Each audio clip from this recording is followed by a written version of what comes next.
Guys, Trump just declared an economic war on China. No warning, no apology, just a cold, steel-fisted 125% tariff on Chinese goods. Something like a tactical nuke dropped on Beijing's supply chain. In China, they fired back with an 84% tariff on U.S. products. Then they went and ran and cried to the World Trade Organization. Yeah, when global tyrants start whining to the globalists, you know they're hurting. But here's what no one's telling you. This isn't about trade. It's not about soybeans. It's not about your Apple smartphone. This is what you call economic warfare. And it's the kind that could truthfully explode into full-blown kinetic conflict. And I'm going to discuss why. Because this is how history turns. This is always how war begins. And we're going to discuss all that and how this is going to affect you. Now, President Trump didn't just impose a tariff, he isolated China. He announced a 90-day pause on all new global tariffs, except for one country, China. And he drew a red line with surgical precision and said, we'll do business with the world, but not with the Communist Party. And the markets, as you would expect, went wild. The Dow Jones shot up 1,800 points. S&P and NASDAQ surged. Why? Because for the first time in years, America felt like it had its balls back. But let me tell you something. China's bleeding, and wounded empires are dangerous, guys. Their economies collapsing, their housing market imploding. I talked about this the other day, youth unemployment over 25% in China. Xi Jinping is desperate. And when all dictators are cornered, he does what they always do. He reaches for the sword. So the thing is a lot of people can say, what have you, it's not going to happen. We don't know. Now, Trump was asked about this. Let's see what he has to say. That right now is technically embargo on China with 125% tariffs. Are you concerned of escalation beyond the trade war with China? No, I'm not concerned. I think President Xi is a very smart guy, and I think we'll end up making a very good deal for both. But, you know, we've been treated so badly for so many years. Again, we allowed that to happen. We've been treated so badly for so many years. But no, I don't expect that. I think President Xi is one of the very smart people of the world, and I don't think he'd allow that to happen. And we're very powerful. This country is very powerful. Let me tell you, it's far more powerful than people understand. We have weaponry that nobody has any idea what it is, and it is the most powerful weapons in the world that we have. More powerful than anybody, not even close. So nobody's going to do that, but I think that if that's what you're referring to, maybe it's not. But just in terms of basic escalation, which is what you said, no, I think that President Xi is a man who knows exactly what has to be done. Is there something specific that you would like China to do? Well, you'll be hearing about that. Yeah, there are a lot of things I'd like China to do. Are there some examples? And there are a lot of things that I want China to do, and I'll be telling China what that is, not you. So Pete Hegseth was also asked. Let's see what he has to say. Retaliation from China. No. I'm not worried about retaliation from China. We will stand on our own merits. Peace through strength matters. We represent our interests. We put America first. President Trump is staring them down on trade. We will reestablish deterrence as well. So pretty serious, right? Now, they've already retaliated, tariffs, complaints to the WTO, backroom deals with BRICS nations. There's also strategic whispers across the belt and the road. But it's not enough. China's on the verge of economic freefall. And the only way out is, truthfully, war. We can just look at history. Japan, 1941. America cut off their oil and steel, crippled their war machine. Their response was Pearl Harbor. The Cold War 1980s, Reagan choked the Soviets with economic pressure, and the USSR collapsed without a shot even being fired. Kind of like what's happening now. This is how real world wars start, guys. Economic attrition. Then you have cyber attacks, then blockades, and then bodies. Now, let me just talk about the cyber attack and things. It came out from a whistleblower from Facebook that China has been heavily involved in gathering Americans' information. Check it out. To prevent. They've absolutely gone to war to try to prevent it. Our witness today is a whistleblower, and not just a whistleblower, but a longtime executive at Facebook. She worked directly with Mark Zuckerberg and Sheryl Sanders and the Facebook brass. She was a part of the Facebook brass, and they have gone scorched earth to prevent her from telling what she knows. They've sued her. They have sought a gag order against her. They have begged courts to take her book off of the shelves. They tried to get it stopped from being printed in the first place. They have threatened her, get this, with $50,000 in punitive damages every time she mentions Facebook in public. $50,000 every time she mentions Facebook in public, even if the statements that she is making are true. Mark Zuckerberg pledged himself a free speech champion. Yet I witnessed Meta work hand in glove with the Chinese Communist Party. Hold on. Where did Mark Zuckerberg ever say he was for free speech? I don't know. Anyway. To construct and test custom-built censorship tools that silenced and censored their critics. When Beijing demanded that Facebook delete the account of a prominent Chinese dissident living on American soil, they did it. And then lied to Congress when asked about the incident in a Senate hearing. I watched as executives decided to provide the Chinese Communist Party with access to Meta user data, including that of Americans. Meta does not dispute these facts. They can't. I have the documents. As recently as this Monday, they claim that they do not operate their services in China. Another lie. Facebook's secret mission to get into China was called Project Aldrin and was restricted to need-to-know staff. There was no bridge too far. Meta built a physical pipeline connecting the United States and China. Meta executives ignored warnings that this would provide backdoor access to the Chinese Communist Party, allowing them to intercept the personal data and private messages of American citizens.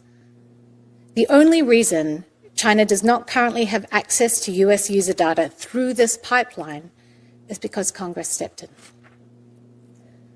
Meta started briefing the Chinese Communist Party as early as 2015.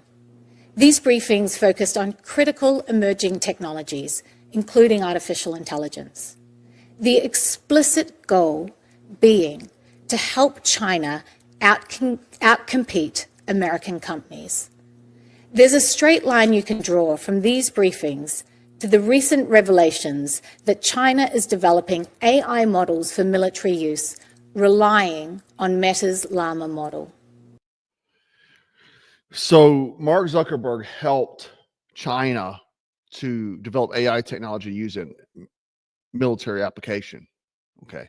Now, Trump posted this. He says, based on the lack of respect that China has shown to the world's markets, I am hereby raising the tariff charge to China by United States to 125% effective immediately. At some point, hopefully in the near future, China will realize that the days of ripping off the U.S. and other countries is no longer sustainable or acceptable. Conversely, and based on the fact that more than 75 countries had called representatives to the United States, including Departments of Commerce, Treasury, and the USTR, to negotiate a solution to the subject being discussed relative to trade barriers, tariffs, currency manipulation, and non-monetary tariffs. And these countries have not, at my strong suggestion, retaliated in any way, shape, or form against the United States. I've authorized a 90-day pause and substantially lowered reciprocal tariffs during the period of 10% and also effective immediately. Thank you for your attention to this matter. So this is no doubt, a lot of people think this is business moves. This is economic warfare, and this is how you destroy countries or one, push them into armed conflict. Now, a lot of people are cheering about this, and I'm going to talk about the realities of, because they think it's not going to affect them. It's going to affect you. Okay. If you think it's not, think again. Now, here is how this hits home. Prices are going to go up. Electronics, tools, technical gear, pretty much anything still made in China. Pharmaceuticals, you'll pay more for it. You think your insurance is going to pick up those pharmaceutical costs? Probably not. They're going to force it onto you. Supply chains will get choked out. There will be delays. There will be shortages and more inflation. Your investments, you've probably already seen, they're on a roller coaster. Your 401k stocks, crypto, volatility is the new normal. 401k, man, people have been getting hit $40,000, $100,000 drops. And here's the part no one wants to talk about. Jobs. Yeah, manufacturing may come back, but not in the way you think. And I'm just going to say it. You're not going to like it, but I'm just going to tell you the hard, cold truth. Some people are going to have to go back to work, like real work, like stitching Nikes together, like pressing denim or canning tomatoes. Somebody's got to make that new Carhartt jacket that's on the shelf. Somebody's got to bottle those electrolytes. Somebody's got to stitch that Lululemon hoodie for the soccer mom down the street. And it might be any one of us. Now, the thing is, I don't mind working. I'm a working man. I've talked about this before. A lot of people don't know this, but I work for real. I like to work because every night when I go home, I lay down and I immediately go to sleep because I earn my sleep. But the fact of the matter is, as I know, many people don't like to work. I've even had people down me for working. I like to work. And the other aspect of this is the manufacturing portion of it. Oh, yeah, bring manufacturing. Well, what if you're the one stitching those Nikes together? Well, I'm not going to do that. Not everybody can be rich in the world. It's just not the way it works.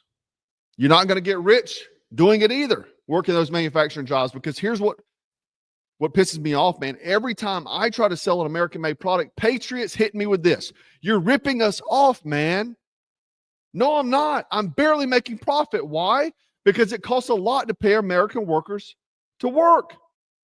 It costs a lot to make anything in a country where people want weekends off and lunch breaks and air conditioning. You know, you have all these people saying they want independence. Cool, but guess what? Freedom ain't cheap.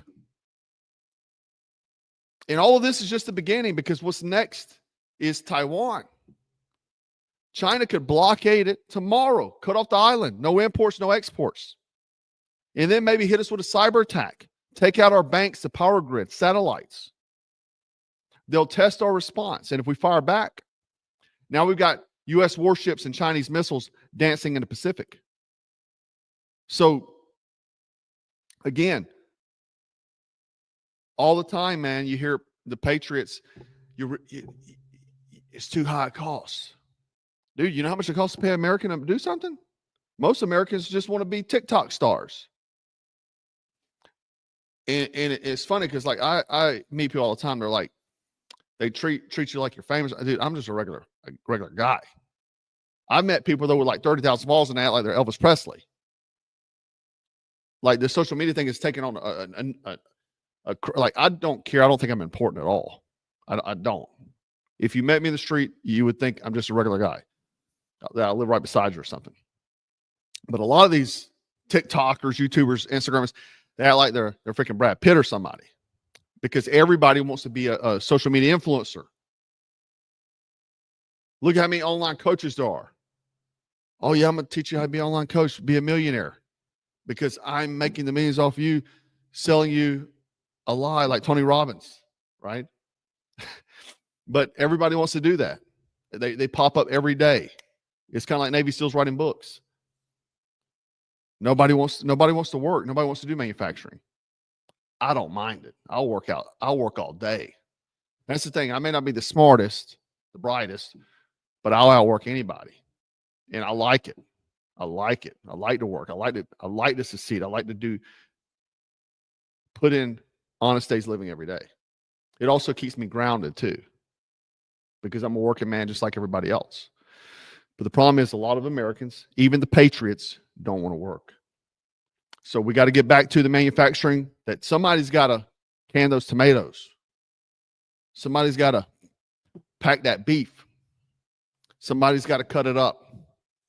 Somebody's got to stitch those boots together, those Rockies. You know what I mean? These things have to happen. And America wants to be America first. We got to get back to working. I don't know how you drive down the street, how many young men, working age men, are just freaking goofing off playing video games, not wanting to work for a living. Go learn a trade. Go do something. Listen, all these business and marketing degrees, we need people to pick crops.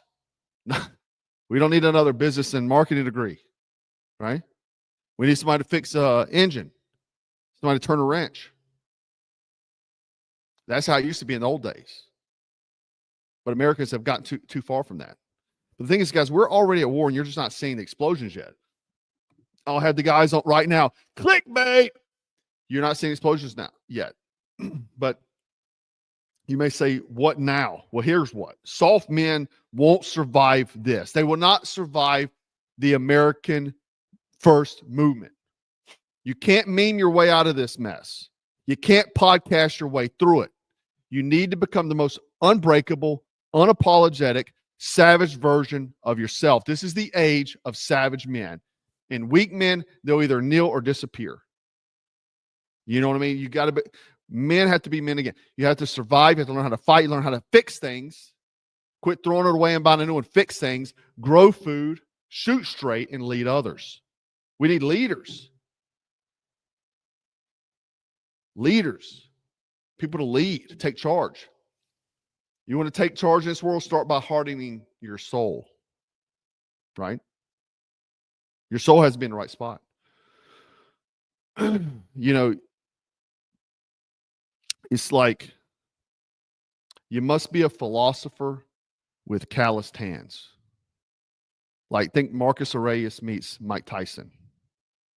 Get strong, get skilled, get hard. Because when the next wave hits, you better be the storm. Right? And that's the thing, like learning trades, doing something, you know, supporting American companies, small businesses, supporting your neighbor.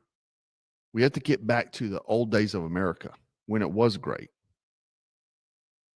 The day of your grandfather, right? Now, I told you guys too last night that I'm going to start training again, starting training because I feel like it's necessary.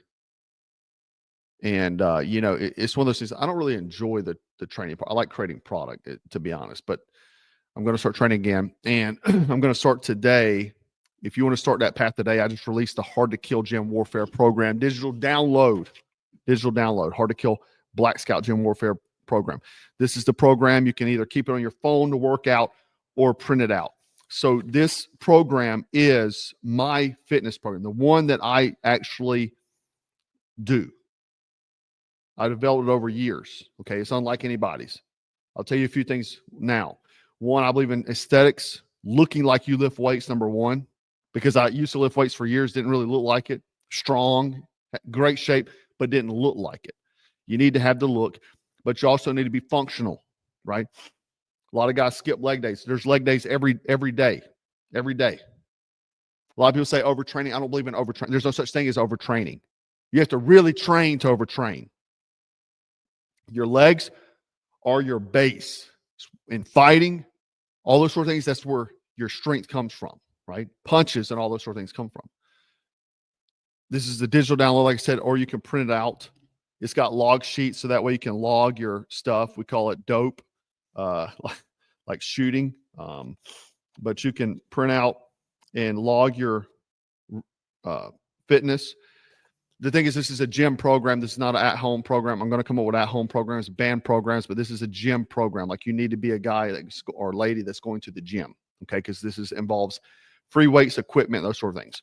This is combat-ready training, warrior physique, okay? And in here, I also got a 7-day diet plan. I've also got your grocery list so you don't have to think about it. I don't want you to have to think. I've got, and believe this or not, because I know it's a fast world, man. It's a fast world. But in here, I've got like the tactical grocery list again, 7-day meal plan. I have got your gas station, and so on the go and fast food options. Gas station survival foods like protein, healthy foods you can get from a gas station. If you're a guy on the go, you're running between job sites, what have you, you don't have time to prepare a meal. I've also got fast food choices. If you're a cop, you're a medic, you're a truck driver, what you can even get at freaking fast food restaurants to get that lean physique.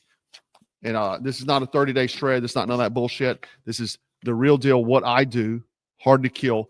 Gym warfare program. So it's the gym warfare program, gym program keyword. We'll come out with other ones, body weight at home, all those sort of things. But this is live tonight. And the thing is, guys, you got to train like your life depends on it, because one day it might. It just might. Your fitness is, when everything else fails, gear, everything else, everything goes to hell, your body's what you can depend on. I'm serious about that. The link will be below. Guys, make sure you stay frosty. You stay strapped. You stay dangerous. Get ready for America first, and I'll see you on the other side, guys. Take care.